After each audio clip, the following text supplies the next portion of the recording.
ইতিহাসের পাতা উঠান আর দুনিয়া ঘোরেন ঘোরেন, তারপরে বুঝে আসবে। আমি 6 বার দরিয়ায় নীল দেখছি।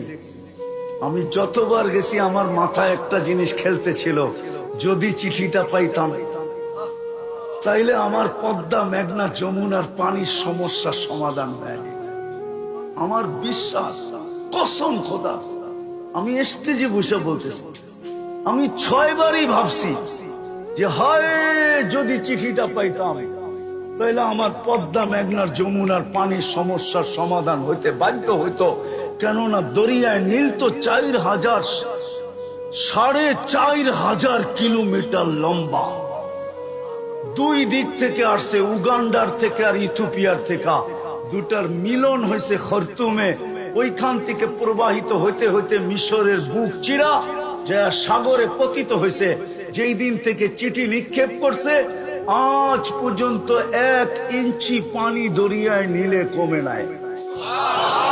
বরং যেই দিন চিঠি নিক্ষেপ করছে, যেই মুহূর্তে, এখনো পানিটা যখন উঁচা হয় আর সামনের দিকে ছুটতে থাকে, দুনিয়া মনে করে সবকিছু ধূলিসাৎ করে চলে যাবে, কিন্তু পানি সামনের দিকে দৌড়াইতে থাকে। বটে দরিয়ায় নীলের 2 কূলে 1 ইঞ্চি যাওয়ার ক্ষমতা নাই। আমি 6 বার যে তালাশ করছি, যদি ওই চিঠিটা পাইতাম তাইলে আমার পদ্মা, মেঘনা, যমুনার পানি ঠেকায় কে? হায় হায়, এটাই ইতিহাস।